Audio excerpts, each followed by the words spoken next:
welcome to the Campus Technology Insider Podcast.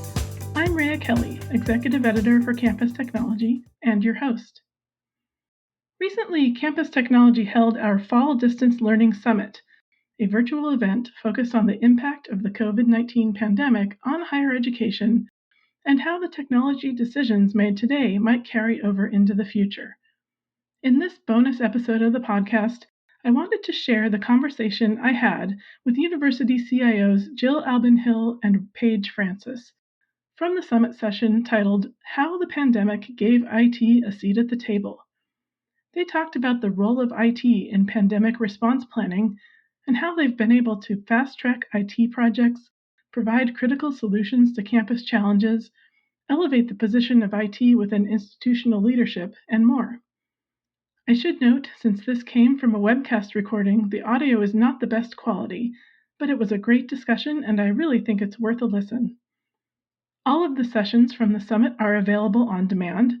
Just go to campustechnology.com/summit and register for access. Now, here's my chat with Jill and Paige.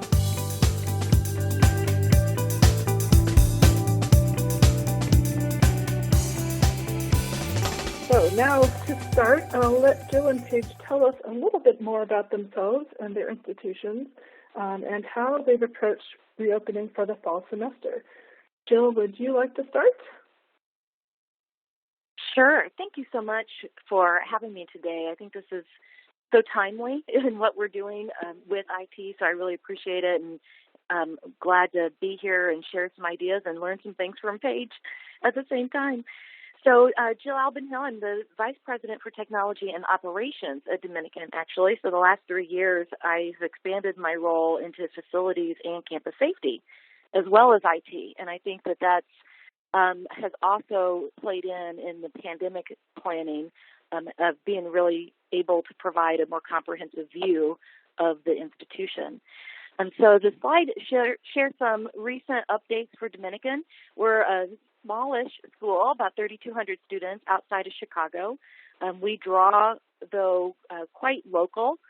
Even though we have people all over the place, we do have quite a few students that are coming from the city out into the suburbs to join us. This year, we are doing single occupancy on housing, so we only have about 400 students living on campus, but have about 2,200 undergrads and 1,000 grads, and actually up in enrollment this fall, about 4%, which was quite a delight and a surprise.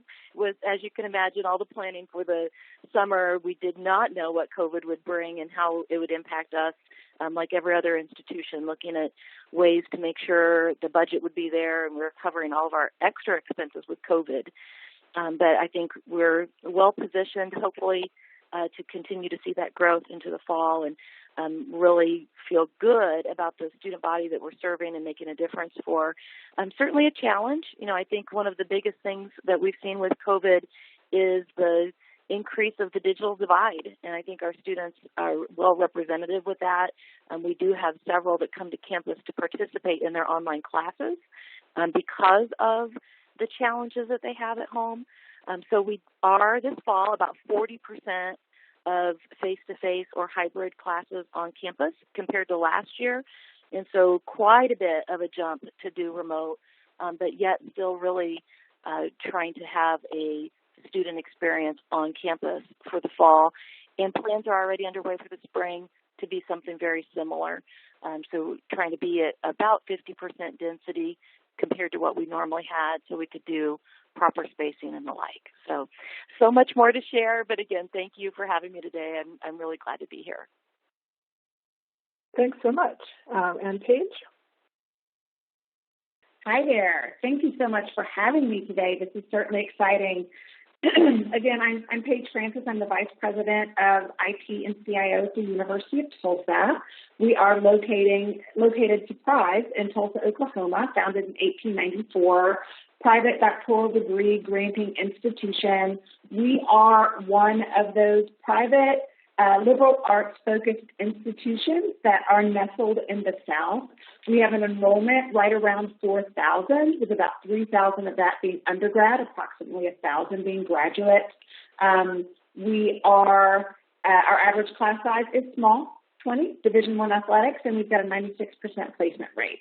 So we pivoted in the spring, like so many other institutions, to all remote within about 10 hours. And from that point forward, I immediately went into this catastrophic mode of what is the fall going to look like. And very rapidly, my position changed within the university from reporting to the executive vice president to reporting to the president. I think fairly rapidly our institution recognized the important role that technology was going to play in the facilitation for the future in this COVID new abnormal that we were facing. So our entire summer was focused very much on what is the fall going to look like, and we provided for every scenario that might pop up. So our fall, very similar, we made the decision to open, and we are single occupancy. Thankfully, we do have a plethora of dorms and apartments available on our campus, and we are close to full, at capacity. We did assign some areas within specific dorms to the areas to quarantine students. But I think our latest stats, we are right now hovering around a 1% positivity rate on our campus, and last week we were 0.5%. So we've done a really good job of protecting the health and wellness of our students, faculty, and staff on campus. Now, a little bit different, if you had told me last February that I needed to shift all of our courses online, I would have, my eyes would have widened.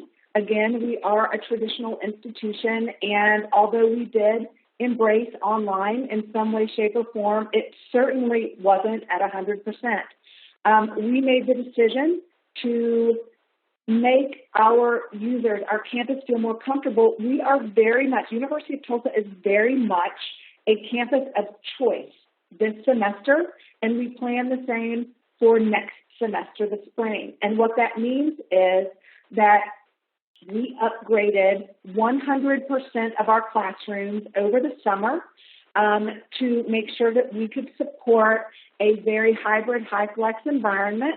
We have students that are learning from within the classroom or within their apartment on campus or from home. We also have faculty members that are teaching in the classroom or from their office on campus and also from home. So we needed to make sure that we were able to deliver solid quality education that TU is known for from every location and deliver to every location. So it's definitely been interesting. It's been quite a ride, and the ride continues, and I can't wait for the rest of our conversation today. Thank you for having me.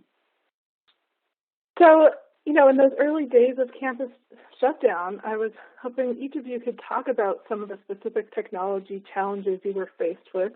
And I thought maybe we'd start with Paige, because making that shift to remote learning in 10 hours sounds like one of them. Absolutely. So 10 hours was the fun part. Also keeping in mind, keep it swirling in the back of your mind, the fact that we are a very traditional institution that had not fully embraced online. So our biggest challenges, technology-wise, were, identifying what our folks needed. What did our students need to be able to succeed? What did our faculty members need to be able to succeed, and our staff to support all of this? We wanted to make sure that we could close that equity gap as much as possible. TU is definitely a jewel in the South, and it's revered as a bit of an elite institution, but let's not pretend that we do not have equity issues. And, that could be very much being able to have access to Wi-Fi by some of our staff, faculty, or students. So, a lot of this was identifying what technology our folks might need, and then we were slapped in the face with a supply chain. I mean, good luck in trying to find a reasonably priced webcam in about April of last year at cost. right? I mean, all of a sudden, it was like trying to find that toy of the year around the holiday season. They were just impossible to find. So the supply chain definitely impacted us in our procurement of these items. We also had some limitations in the area of Wi-Fi. I joined the University of Tulsa less than a year prior to COVID hitting, late July of 2019. So we had it in scope to wholly upgrade our campus for Wi-Fi, but it was planned for summer of 2020. And so we realized that we were going to need to escalate about 18 months worth of our strategic plan. We needed to do that ASAP and within about 3.5 months if we could. So we did. We also did a tour of our classrooms. What were we going to need to address? All of our classrooms were not equipped to be able to teach remotely. And so we needed to look at all that. Beyond the technology pieces, I mean, I think it was the training, those training pieces that we needed to provide to our faculty to make sure that they had the comfort level to not only deliver their curriculum via technology, but that they could work the technology itself. So I think that those were our primary challenges right out the chute, the procurement of items, the identification of the items that we needed, and then also the training of our folks to make sure that they could use these tools that we were putting out there for them. So Jill, what did you experience at Dominican? Yeah, it was so very similar. I'd say on one hand, I think we were well positioned, having just kind of completed a 5-year technology plan. Thinking about it, no time like hindsight. It was like if we hadn't invested so heavily in our infrastructure the 5 years prior, I think we would have been really caught flat-footed. But I think we did have a lot of investments made. So we were already on Canvas for our learning management system, hosted in the cloud. We were already a year into using Zoom. And so I think that those two things are definitely blessings and helped to make that fast pivot from an academic standpoint. So very similar challenges that Paige outlines with adoption and getting people scaling up. So even though we had them, we knew that the adoption rate of all of those products was not 100%. So I think we had all of those similar challenges. I was thinking about what else, and we were just having a team meeting last week talking about the other gaps, and the things that we don't talk that much about are really kind of on the business side. I'd say one of the other challenges early was the paper-heavy processes that still exist, especially for the business office, and how we even were going to pay bills. And so we got creative, and I think the other big thing that was really highlighted in those early days was the fact that we still are running on a 1988 phone switch. And so how it was hard to get people to think about making calls on behalf of the university from home if you're using your own cell phone. And so really trying to figure out how to do that for enabling the other remote work that was going on in support of the institution. So, again, I think technology has certainly been the differentiator for so many departments, and I think we'll talk about that in some of the future points about how this is a moment, I think, for us to really see how we've invested, and then where do we go from here. Obviously, you both needed to scale up tools and infrastructure. And Jill, maybe you could talk a little bit about which things, having just completed that 5-year plan, were there specific areas that you were just incredibly grateful for having, and any areas that you needed to address? Yeah, I think that, again, the infrastructure proved itself to be solid. We had already done the investment, probably most critically, in just the connectivity to the cloud. So making sure that we had enough bandwidth for when people were on campus, and now we've turned them all around and they were at home, still trying to get to some resources at campus, but we had also moved many things to cloud already. And so I think that was also a blessing. It's been able to, we'd worked hard to eliminate single points of failure in that infrastructure, and this proved how it can work really from anywhere at any time. Certainly still some things with equipment, so Paige mentioned the webcams. I think the other thing that we saw was just in that lack of equipment at home for people, whether that be the faculty or the students. And we, again, tried to get creative and deployed anything that we had. We'd already had a checkout program through our help desk, but once we were running out of laptops, we said, take a desktop home. What do we have here that can enable you, really enabled the faculty and staff to even take home their office equipment, and came up with a structure to make that work as well. So, I think that, again, having so much already in the cloud helped in this time. And so some of the pieces that were remaining, we did have to get creative with some of the specialty software, if you will, that runs in either computer science or like fashion. How could we do that and still have the software available to the students when they couldn't come to campus? And those are, we've done it in a short term, and I think thinking about long-term scaling, those are things that we want to come back and revisit. One of the items I share, it's kind of counterintuitive for IT people, but we had to really learn to let go. We had to not have control over everything and let people figure it out, what would work for them. So it might be how they were the tool of the choice, if you will. And now I think we want to come back and get more to the standards. Again, it's more of a scaling of support at this point rather than just the availability of the infrastructure. And Paige, I heard you talking about the wireless infrastructure and needing to accelerate that plan. Could you talk more about that and other things that you needed to scale up? Absolutely.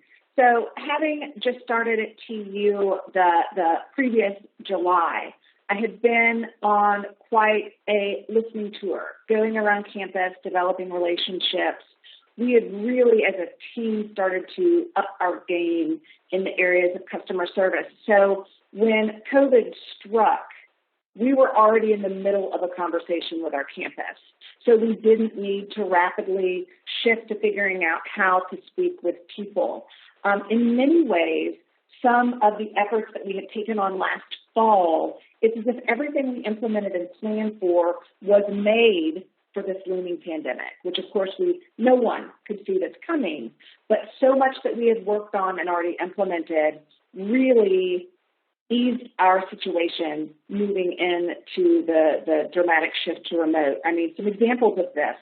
We had just in January rolled out and started to heavily use Microsoft Teams for All, which I will say saved our bacon as an institution. We had already socialized and started to use this collaborative tool to keep in touch and to lessen the amount of face time on campus. We also had a very solid implementation of Blackboard and Panopto. So while we had the learning infrastructure in place, all that was missing was 100% of our campus using, and then surprise, right? You go to bed one night, you wake up the next morning, 100% of the individuals are using these tools that are in place. Now, there were some areas where we needed to scale up on some of the tools that we already owned. An example of this would be our testing solution. So, immediately you start thinking about how are we going to proctor some tests. And, we called ProctorU, and they had reached a point to where they were not able to expand to new customers or to increase what they were providing to current customers. Like, they hit their max. Like everything else, like bandwidth in the nation, they hit their max of what they could take on. So we needed to deepen our relationship with respondents.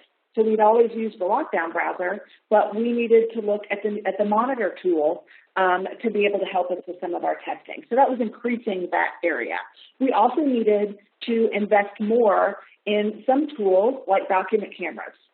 We had those for checkout in certain areas, but obviously that isn't going to work when you have a complete remote workforce. So we needed to invest more in document cameras. Wi-Fi upgrade. We had planned to begin that in early June. So, of course, we start looking at this, man, let's get this going in May. Supply chain. We couldn't get the access points we needed. So we needed to push this upgrade to start in July. And guess what? Within the next 2 weeks, a full campus Wi-Fi upgrade will be complete, thanks to the partners that we were working with. A 4-month implementation, which included not just academic buildings and residence halls, but for the first time, TU is able to provide full and robust Wi-Fi 6 across all of our outdoor spaces as well as parking lots. So what we did was every step from that 10 hours when we needed to move, every step that we made past that shift to remote, we started thinking about each and every step with more intentionality than we had before. Like, we may not have prioritized parking lots, but we recognized that the fall might very well need students driving to campus, sitting in a parking lot socially distanced so they could access Wi-Fi because they couldn't in their rural home right outside of Tulsa, Oklahoma. So we started thinking about things more broadly. And then beyond that, some of the plans that we had made in the fall of 2019 really supported our efforts in moving towards contactless, like mobile online and mobile dining orders. We did not have that in place, but we had planned for it. So when we did open up in fall, we already had a mobile solution in place to sort of support that contactless environment. And when everyone started talking about contact tracing, we just started digging a little bit more into our Power Apps, which came delivered with Office 365 and our campus site license. So we started using the tools that we had and really using more deeply the tools that we had. So you think about all of the projects that you had to work on. What were some of the wins that really gave IT an opportunity to shine? I think probably that wireless access was one of them. So Paige, what would you say to that?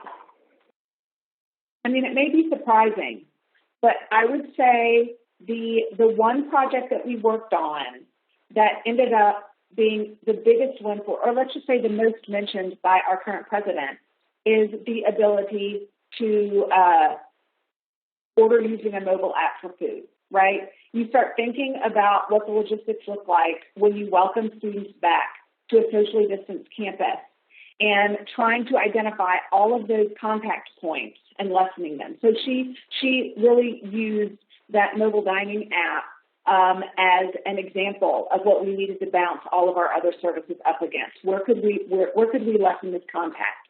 Another huge win for us from an IT perspective is that there was no one on campus that was prepared to provide faculty training between the spring semester and the fall semester, and we took that on. So despite working on a Wi-Fi upgrade, despite building up all of these concise web pages geared towards, we had one that was dedicated to faculty that was keep teaching.utulsa.edu. We had the students keep learning.utulsa.edu. We had staff keep working.utulsa.edu. We kept working on all of these pieces to better support our campus, but the one area I think that got us the most street cred was putting together a weekly session for faculty by faculty, coordinating it ourselves to help them teach in this socially distanced new normal. And we used one of our Microsoft Teams to do it. So that made us sort of the team to contact first when they would have needs during this chaotic time. So it's silly, the mobile apps, a big deal, kept it contactless, and then providing the training to our campus on how they could cope. I mean, our communication was persistent and it was pervasive. And I think that wouldn't normally be something that you would align to or attribute to an information technology department, but we really stood up and stood out as sort of the thought leaders and the drivers of success during this period of high anxiety and responding to a new socially distanced norm. And what a great way to make those relationships with faculty. So, Jill, what IT wins made the most impact at Dominican?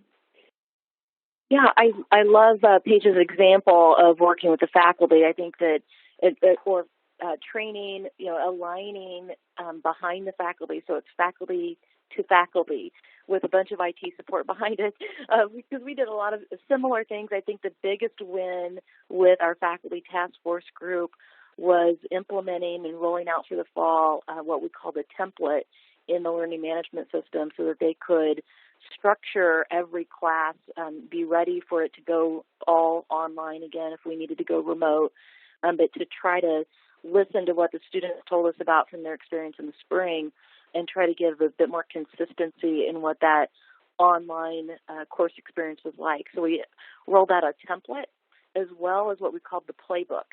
And it was a chance to give the faculty more guidance, of what they could choose to follow or not, but to try to give them examples of how to do and achieve the kind of online activity or that kind of close active learning that we want to have in the classroom, the face-to-face, but how to actually do it remote as well, and to give examples of how to do that so that I've heard faculty even last week say that when they're going to be rushing back to the classroom when they can, that they will always benefit from this amount of training this summer and about course design, and that they'll use that going forward. So I think it's been a good way to really show that IT can be that partner in good course design, whether it be online or in the face-to-face classroom. And then the other project I'm really proud of is that it had to do with data. Early on, we had the opportunity to partner with a local firm called Data Intelligent, and they helped us in a data project that mapped Johns Hopkins data on COVID with our data. And so, it's all data that we had, but it was a way in viewing it that really made it so actionable. And in the spring, we used it, and we're quite surprised early on, our first round of doing it. We'd sent all these students home across the country, and then we mapped it and realized that we had students in New York and in New Jersey, and it was right at the time in which that was the hotbed. And so we were able to do outreach. And, we pride ourselves on doing that with the students anyway, and really holistic advising, as you call it. And that I think that was in action. We saw that, and then we used that same tool to map out to our local students, local resources to them. So as we saw spikes in Chicago, we could identify that local zip code and then match up what some of the resources were in that area and get students additional information of what would be available for them. It then further helped our planning for the move back, so that we were able to really see what was the COVID experience for the students that we were planning to have come back. And that might be as they were moving from across the country or even from just downstate. But, COVID's not the same everywhere. And as we continue to see it evolving, this platform has really been instrumental as we've enabled our Student Success and Engagement Division to use it themselves.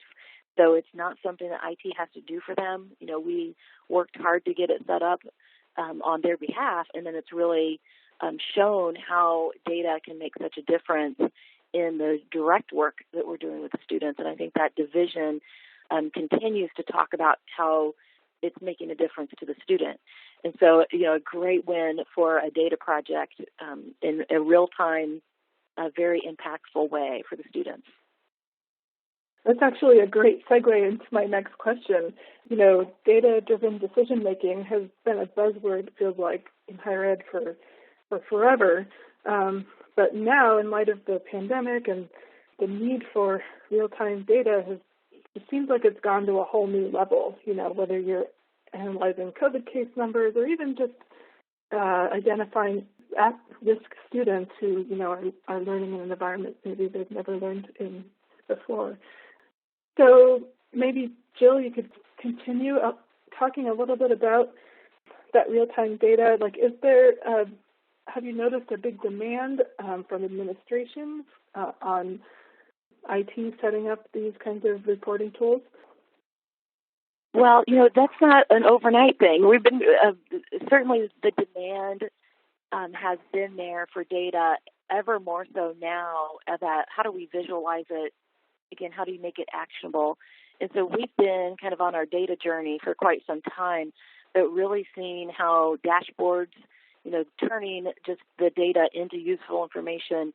And now it's so important to be able to do it in a multitude of ways. So besides that project that I already talked about with the mapping of the COVID impact, I'd say the other, real-time data that we're trying to leverage right now has to do with contact tracing. And so what is it that we know already on campus and how that can be leveraged so that we are responding if we have a case on campus versus overreacting. And so it was important to me that we were able to do that. We want to stay open. We want to stay not open. We're going to stay open regardless, but we want to stay face-to-face. And so how do we do that? And we've got to keep our positivity rate down. And so the more that we know about what else we can do for cleaning or anything else that we can really know about the experience on campus. So I mentioned at the beginning, we're heavy commuting campus. So our biggest vulnerability is when all these students go home and then they bring back to campus, and that's what we've seen. Probably about 85% of our positive cases have been commuters, not from our residents or even our student athletes. So that's a good thing, but we've needed to know beyond the course schedule, what else have they been doing on campus? And so we've been really using that real-time data, whether it be from our network, the leveraging the Wi-Fi network data, leveraging door card access data, leveraging things that we know about where people are traversing campus, and how then that helps us respond appropriately when we need to maybe do additional cleaning because of a positive case. So I think that has certainly, in the area of contact tracing, been something that we've needed to not be only reliant on the user interview, what they remember, but really knowing exactly where were they. Were they in the library? Were they in the dining hall? How much time do they spend studying in whatever lab? And so I think that has been helpful, and probably something that will be interesting to see how it persists post-COVID. Paige, how has the need for real-time data impacted IT at Tulsa? I feel as if this has been a decades-long story, right? In all instances, when I think about everything that surrounds data in universities, it's very much like needing to refuel a jet midair, right? And so, from a TU perspective, we have been working really hard on cleaning up our data and restructuring the storage of our data. We started on a project last fall to modernize our ERP environment, and much of that begins starting at the very core of it all, and managing how even one of the largest conversations that I've ever been involved with, and it was at one of my former institutions in the Northeast, it was how long it took us on that campus to define what is an employee, right? Or what is a faculty member. You could spend 2 days trying to parse apart the definition of faculty member. What defines that? And it would seem as if it would be very simplistic, but everything that spiders out from the word data in a university is complex. So we have been using real-time data ruthlessly over the past 8 months. It's to make sure that our COVID numbers are current. It's to make sure that we are appropriately tracking our COVID relief dollars spent. It's to see how our forecast might look for enrollment for spring and then fall of 22. There's this constant need to make decisions, and you want to base that on real-time data. Where on the flip side of that, and under the hood, you look and you recognize that there has been some misuse of something as simple as, positions within your ERP system. 2 months ago, we had, I think it was roughly 7,000 position titles listed within our ERP system. And that's 30 years worth of just building on top of building of one field. So we've cleaned that up and we've got that down to roughly 700. And we're trying to do that across the board because everyone recognizes that garbage in, garbage out. If you have dirty data, any real-time reports that you're providing are not accurate. And so at this juncture, we've been working on data management through a variety of fronts. It's from cleaning up, it's from developing policies and processes and procedures and communicating them on what data should go where and the definition of each piece of data. And then it's, of course, training your campus on the power that they have from a security perspective, the power they have and the access that they have. So how has the increasing need for real-time data impacted IT in every possible way? Every single point of that conversation requires some level of IT involvement. And in traditional cultures, these conversations have not been had before. So you really have to start at the beginning, and that's what we've been trying to do, while at the same time, right, like making sure that the data that's provided for financial forecasting is current and accurate. So it's making sure that the numbers that are showing on our public-facing website are accurate as it pertains to the COVID-19 numbers. We've got 2,000 parents out there that know that their students are living on our campus, and they want to know the level of confidence they can have and how well we're taking care of their most important people. And so I think that, beyond the feeds and speeds of it all and the services and solutions that we support and sometimes, less and less build, in all instances, there are continuous conversations going on about data, and without addressing that under the hood dirtiness, anything that's being publicly provided, you have to question. And of course, that's always going to come back and reflect on your IT department. Yeah, well, I think tackling data governance in the middle of a pandemic might be the perfect definition of refueling a jet plane in the air. So I want to talk about contingency planning. IT has to be ready to make sure the technology is in place to handle a pivot, perhaps from on-campus back to entirely online, or I suppose the other way around. So can you talk about the burden that places on IT? Jill, maybe you could start. Yeah, I'd be happy to. I think we've been the advocates for good disaster recovery, business continuity planning for years, and if this hasn't been our moment to really get more of that happening, I don't know that we'll be presented with a better opportunity. So I think that it has been a great way. So thinking about contingency planning, but going a little bit even deeper, and I think we pushed hard this summer to have every division actually document in a real, on paper, what their business continuity plans would be. And then those were done in conjunction with IT because, we were talking about who has permissions, who has access, what if you can't come to campus, what can you do from home? How do we make sure HR can run payroll? Some really important things. And then if we are doing split time, so we're lowering the density on campus, but how does the office need to be set up? So what plexiglass did we order? All of those comprehensive things, but each area really taking this as an opportunity to document the business continuity plans.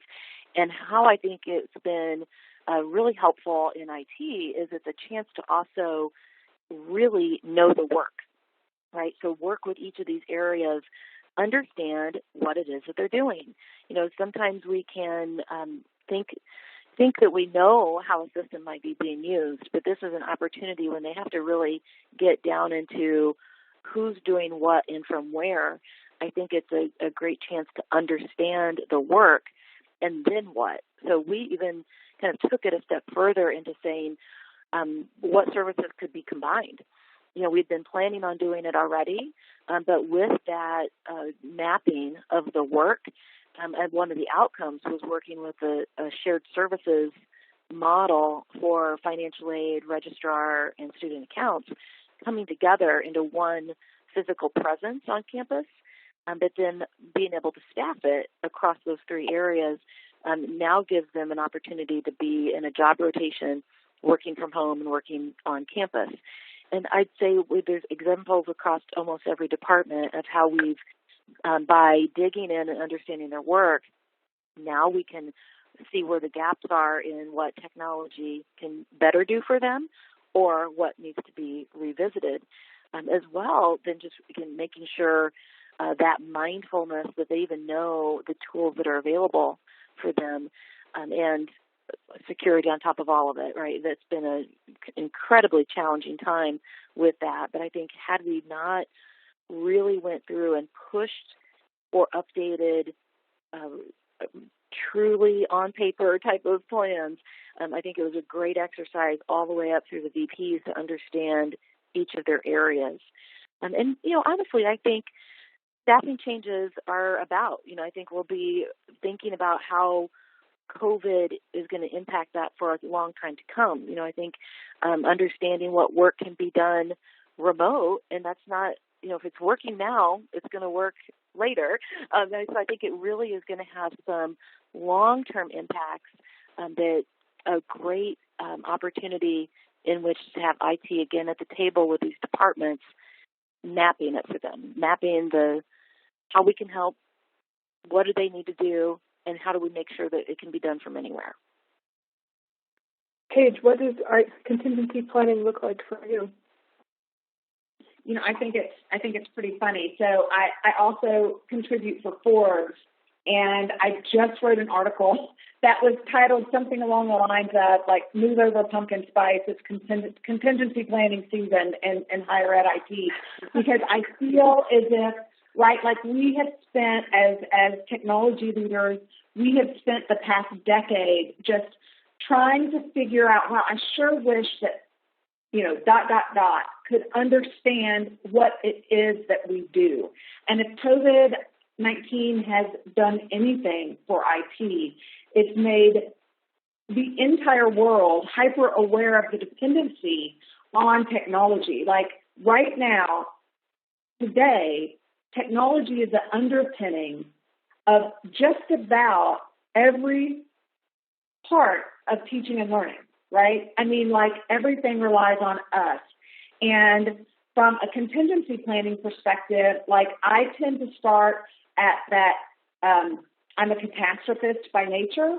So I have always started, in my mind at least, at worst case scenario and then planned every step back from that. And for COVID-19, I think that IT has really had to embrace that outlook, right? Like June 1, I would venture to guess that 100% of universities were not 100% clear on what fall 2020 was going to look like. And from an IT perspective, everything we do is a puzzle. And so what we all needed to do was sort of step back and imagine what changes did we need to make to empower a successful fall 2020. So IT's role is really listening and planning and preparing the entire foundation of delivery for our institutions. Strategic planning, the high-level strategic planning tasks are very similar to IT's role in contingency planning today. Because while we have overarching strategic plan vision goals, our contingency plans within IT need to facilitate and make sure that the delivery of those overarching strategies are doable. Because, hello, everything kind of revolves on us right now. I think that this has been an excellent gap-finding effort for universities to streamline process. And let's face it, our end result, a streamlined division of IT, really should be able to provide to and for everyone and everywhere. And so I think that IT's role in contingency planning is very foundational to all of the goals for a university right now. And it's weighty, but once we get past this, assuming we get past this, we need to assume that we are building for a smoother future in being able to respond to just about anything that's thrown our way. I mean, throwing on a hard hat and a day-glow orange vest, right? Like that tends to be what you think of when you're going through, response exercises to, fire, earthquake, what-if scenarios. But this is very different, and it's really empowered us as IT teams to iron out all of the wrinkles in the services that we provide and, eliminate unnecessary widgets and really focus on streamlining for the future. I mean, I think that our role through this crisis has been absolutely pivotal, so much so that, I think that at the end of the day, my title is going to end up changing, right? Like, I think that I will end up having the word strategy somewhere in my title, keeping the CIO piece, but I think that's how integral IT's role has been in our response to COVID. It's inspiring, right? I think it's finally a chance where you are an institutional leader first, who just happens to be really good at technology. And in today's times, that's what we need really to be able to lift and carry and help even the rest of the university leadership in that way. Definitely. Speaking of, strategic planning, I'd like to talk about how today's technology decisions are going to carry over into post-pandemic times. Jill, do you want to tackle that one? There's a lot, right? There's many that have long time impact. But I was just having a conversation with one of the team members yesterday about we can't also get too worried that we have to be committed to something forever. So that there's things that we're trying and we're doing now in response that might need to go away, or we might need to do it better or different once we have a chance to really assess that and see what might work better for the spring semester, what might work better for next fall that we need to change out. And that could even be, that could be anything related into our practices now with how to keep a healthy campus. But it could be other things. And so there are a few just quick examples, I would say. Remote support is one. We started, really revolutionized our help desk and being able to use Zoom rooms right away. We set up a monitor the very first week whenever it was going down in March, trying to lower the foot traffic into the help desk. We set up a monitor in the hallway with a camera, and they could do some remote support that way through Zoom. And then that persisted. It was very active over the summer, and I think that that's something that will continue, that we'll have that offering. Not that you still can't call or that you still couldn't come to the office, but that you really can then have a almost like a telehealth visit, but with IT. So I think that that's something that is likely going to persist. And just the use of all of these additional tools for connectivity. We also have Teams. Paige mentioned doing Teams.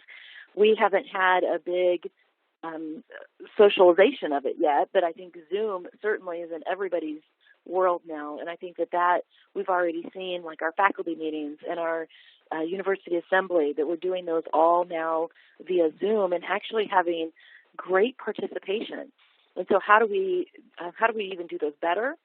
And I think that we've been talking about keeping those going, even if we're to a point where we can have more than 50 people together, we will likely continue having this avenue just for accessibility reasons and for those that schedule-wise would never work out for them to come for a 4 o'clock meeting.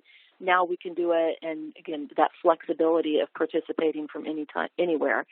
And then I think our classroom designs. Luckily, we were right also in the middle of doing a new campus master plan and rethinking about our classrooms. And I think this is going to be the time that we really think differently. It's not just then the lecture. So how do we take that opportunity to really change and enable maybe the university of the future, but with the lessons of what we're doing right now. So I think that the classroom redesigns are going to be another kind of tech decisions now that are going to carry over into how we are. And Paige, how about you? So I will say that, I think that if there's anything more exhausting than the phrase that we've heard over and over, new normal, it's that never waste a good crisis. And I think that, although that's kind of horrid to think of, I certainly hope that, that we have seen the positive in taking advantage of being able to execute on our already established plans that will result in lasting improvement to institutions. I think that in the back of all of our minds, we've always, we've tested our disaster recovery and our business continuity plans, but I feel like in the back of our minds, we've never really embraced that we can survive a pandemic. And I think that at the end of this, as IT teams, there will be a level of confidence there. My gosh, we've survived the pandemic, and we've been able to continue the business through the use of technology. And I think that, today's technology decisions and the elevation of our presence, it's really helped show the value of IT. If there were ever questions in individuals' minds, those questions are gone, right? Like IT is a value add to an institution. We may not be a revenue generator, but ain't nobody going to be generating revenue without a solid foundation of technology. I think that we will walk away from this with stronger IT teams. I think that we will walk away from this having proven ourselves to our users and anyone that will look. And I think that as universities, if our primary goals, which they need to be, are student success, supporting student success, I think that one of the biggest mistakes that we will make is empowering institutions to go back to the way they've always done things after this pandemic. And in striving to support student success, we all need to recognize that the technology solutions that we've implemented really do check numerous boxes on being able to support today's students in a way that they want to be supported. Students might, moving forward, want to opt in to participate remotely in a class from their on-campus dorm because they just #cannot, or they're not feeling great. We will have the technologies in place to be able to facilitate that and literally meet our students where they choose to be. On top of that, these technologies that we've put into place make our faculty more accessible to students. Like Jill mentioned, office hours, doing those remotely. That's something that at TU we didn't widely adopt prior to COVID-19. We've learned how to get creative with solutions that we already own, supporting low-code efforts by using something like Microsoft Power Apps for contact tracing and check-in, as opposed to in the past, we might look outside of what we already own to buy a new solution. So over time, that will actually end up, saving resources and valuable time for our institutions. We've also embraced the cloud more than ever. I can remember just 5 years ago still having arguments with people outside of IT about how safe is the cloud, right? Okay, well, that seems like a million years ago. I mean, last March seems like a million years ago. But nobody's really going to be arguing the security and safety of the cloud. What you've done now through this time is have those conversations about what needs to be folded into contracts to protect yourself. And mainly, what we've been talking about the past 2 years, our technology decisions after this pandemic, what they have done, they've created an environment that makes us all more capable of pivoting, of changing rapidly, and then being able to go with the flow a little bit more with the occasional connectivity drops or like teams being out for 2 hours. Like, we are surviving these things. And I think that, in many ways, the technology decisions that we have been making, once we get past this current pandemic, we're going to be prepared for the next one. But also, we're going to be stronger, and we are going to have technology solutions put in place, baked in to better support student success and users that aren't afraid to partake of them.